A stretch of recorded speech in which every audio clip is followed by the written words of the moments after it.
Hi,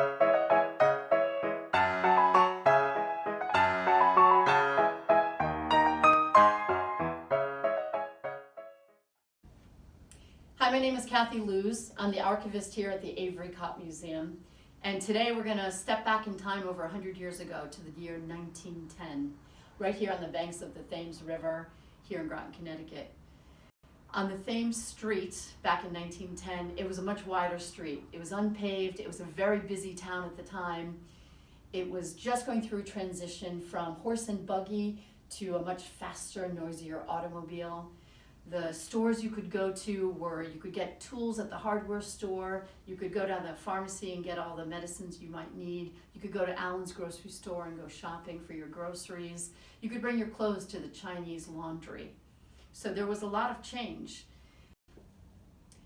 Farmland is prevalent around here. It's a very agricultural, rich area.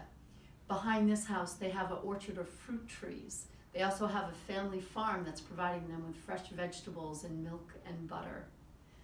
Technologically speaking, things are really changing fast as well, where they have plumbing in this house for the first time. They have sewer. They just got electricity where their nights are brighter than they've ever had before.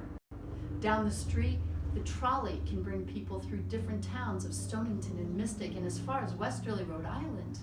Also across the street, the ferry, bringing people between New London and Groton.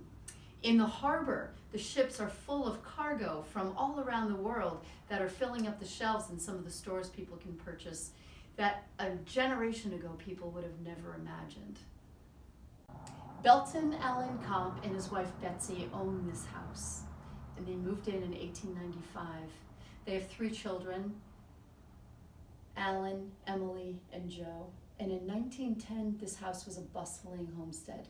They have 2 Irish servants, they have a gardener outside, they have many family and friends coming and going. And on this day, Joe is away at school in New Haven, Alan is away working, Mrs. Copp and Emily are out shopping for Emily's upcoming wedding, and Mr. Copp is across the way in New London as the Whaling City Bank president. Only Mrs. Sullivan, the housekeeper, and Annie, the new maid of all work, is here today.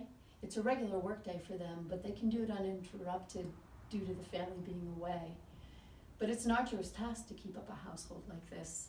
They have to follow strict rules by Mrs. Copp and plan the meals and shop accordingly for the meals for the week. They have to do the cooking, they have to do the cleaning, they have to clean every room every day, they have to clean the rugs, they have to dust all the knickknacks in the parlor. There's a lot of work to do, and more added work when a guest comes early and stays late, or there's a party to host, or they're celebrating one of the holidays. So it's a lot of work. Another added responsibility is that work must adhere to a strict standard of the day to make a positive impression on the visitors that come to the house. The maid's work is a direct reflection on the woman of the home.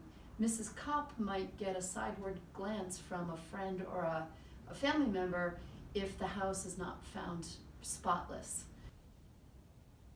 Mrs. Sullivan and Annie end their day by climbing up the 2 steep staircases to the 3rd floor to their bedrooms so that they can put their feet up and rest and hopefully get some sleep before they're called upon again.